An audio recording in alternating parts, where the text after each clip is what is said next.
After shopping around for scope ring alignment and lapping kits, I found this one at Monstrum for about half the price of anybody else. So I figured I'd go ahead and grab it, see how good it is. This just came in the mail today, and when I took it out of the USPS priority mailbox, I already noticed that the box is damaged. On that side and on this side it's been dropped. Now that's not Monstrum's fault, but when you put a box that barely fits into one of these, you can't put much padding around it. This is the packing material that was around it, so two sides of the 6 were semi-protected, but obviously these ends still got banged up. So let's take it out of the box and see what kind of damage we're going to find.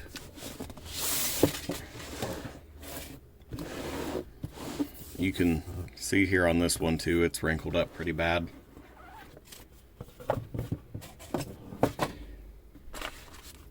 Instructions for the alignment pins, a cover, and the packing in here is messed up. So this is all scrunched over. And it's lumped up here in the middle. This is curled up underneath.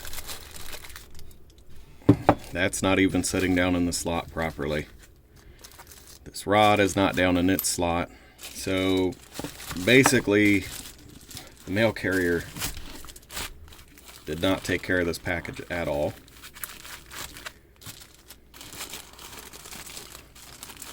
This has rust on it already.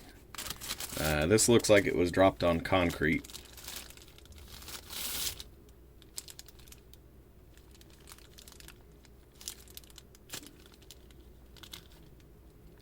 And fortunately, it wipes off pretty easily. But I don't want to buy precision equipment that comes out of the box with rust on it. And I have worked in machine shops and fab shops. I know that during this black oxide process, if you do not get them clean enough, they will continue to oxide after they're put in the box. These are supposed to be neutralized because of the acid used to cause the black oxide effect. If you've seen my other videos, you've watched me do DIY black oxide with the at-home kits.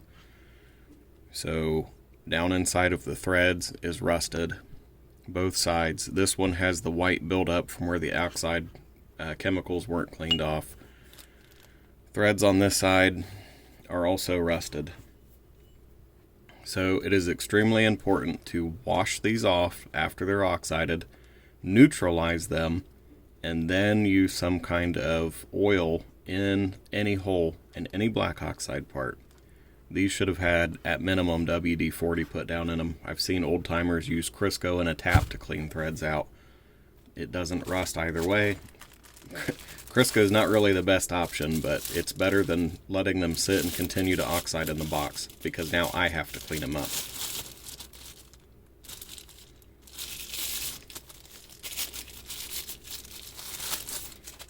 Alright, here's one of the alignment pins.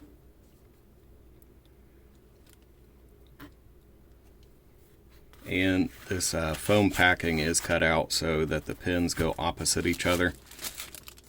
I would assume that's to keep them from banging together and ruining the point.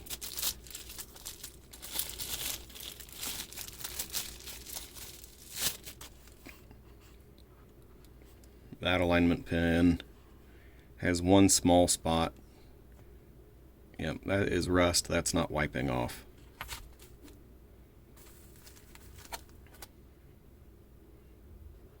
This part looks fine. This rod, I don't know if I'm going to get it to show up very well. Sitting here looking at it, I can see rust down in the threads on this.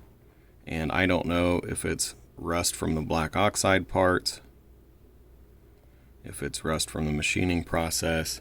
I was able to scrape a little bit out with my fingernail, but the entire section through there, that's all rust.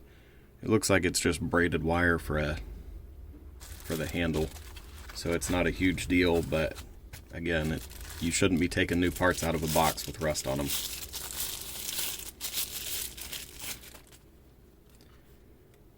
Another alignment pin. This is the 1" and 30mm kit. If I remember correctly, it was, for the one size only kit, was about 29 bucks. Both sizes, I believe, was 35-ish plus shipping. So all the other ones I looked at were $70 plus, so the price is still good. Nothing seems to be damaged on the parts, but this is going to be the difference. You're going to get parts that haven't been oiled, haven't been neutralized, rust. This one looks like it was cleaned up a lot better. Looking down in the threads, this side, the threads look like they've actually been cleaned, so I don't know if they used a hanger in this hole to dip it down into the oxide tank, or if somebody has run a tap through it with oil already. But these holes still have black oxide down in them. That one doesn't, so we either have had this one cleaned up already, or something else has been done.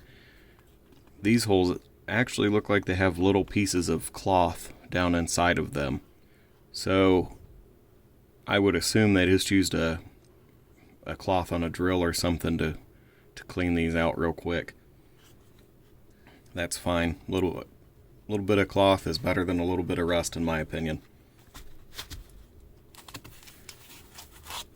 This also comes with 220 grit lapping compound.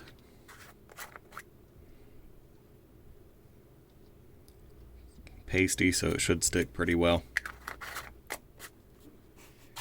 And now that we've taken everything out of the kit and put it back in, I think the foam is going to flatten back out pretty well. Again, the package being damaged is not Monstrum's fault necessarily. It's the postal system's fault for slamming shit around and not being careful. But Monstrum could prevent that by packaging it a little bit better. Either putting better foam in the package itself, or putting it in a larger box and charging a little bit more for shipping. Shipping, I believe, was $6.99 for standard shipping and $9.99 for expedited shipping, if I remember correctly. $3 difference, I'll pay for the expedited shipping, I don't care. This being a cardboard box, and it does have a little bit of weight to it, I'm not real excited about that. These cardboard boxes tend to fall apart fairly easy. Moving it around, getting it in and out of the safe or wherever you keep yours, over time this is going to fall apart. I would rather pay a few extra dollars for a plastic case, but I'm also not upset about this. We can always buy a different case to put it in, or a zipper bag or something else.